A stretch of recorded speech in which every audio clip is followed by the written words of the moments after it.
The Cold War, a time of immense tension and uncertainty.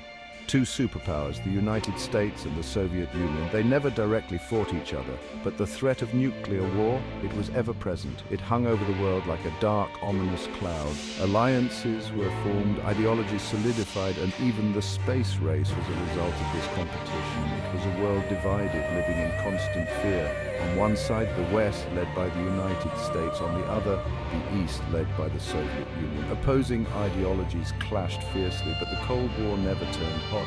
It remained a war of nerves. Imagine this, a world on the edge, teetering on the brink of chaos. A single miscalculation. A border skirmish spirals out of control.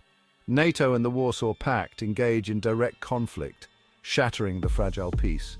The Cold War turns hot. The year is 1983. The flashpoint, the divided city of Berlin. Soviet forces mobilize with unprecedented speed. The West responds in kind. Tanks rumble across Europe. Jets streak through the skies, a harbinger of battles to come. Within days, the conflict escalates, engulfing the globe. The initial exchange is swift and brutal. Cities, once symbols of progress and culture, are reduced to rubble. Berlin, London, Paris, Moscow, Washington, D.C., all devastated. The lucky ones escape to the countryside. Millions are not so fortunate. The human cost is immeasurable. Millions perish in the initial onslaught. Firestorms rage through cities. Nuclear blasts vaporize entire populations. The survivors envy the dead. The global economy collapses. Trade networks disintegrate. The interconnected world grinds to a halt. The delicate balance of power shattered. The world plunges into chaos. Section 4. The nuclear shadow, fallout and environmental catastrophe. But the true horror is yet to come. The nuclear shadow descends. In the aftermath of the initial strikes, radioactive fallout blankets the northern hemisphere. It spreads on the wind, an invisible killer. Crops wither and die. Water sources become contaminated. Birth defects skyrocket. Cancer becomes rampant. The lucky ones die quickly. The unlucky ones face a slow, agonizing demise. The environment, already strained by the Cold War arms race, is pushed to its breaking point. Nuclear winter sets in. Temperatures plummet. Darkness engulfs the planet. The delicate balance of nature, irrevocably disrupted. Section 5. A world reshaped, geopolitical transformation and economic recovery. The world is vastly different, marked by significant changes and new beginnings. Old superpowers are gone, their influence diminished. New centers of power emerge, bringing fresh perspectives.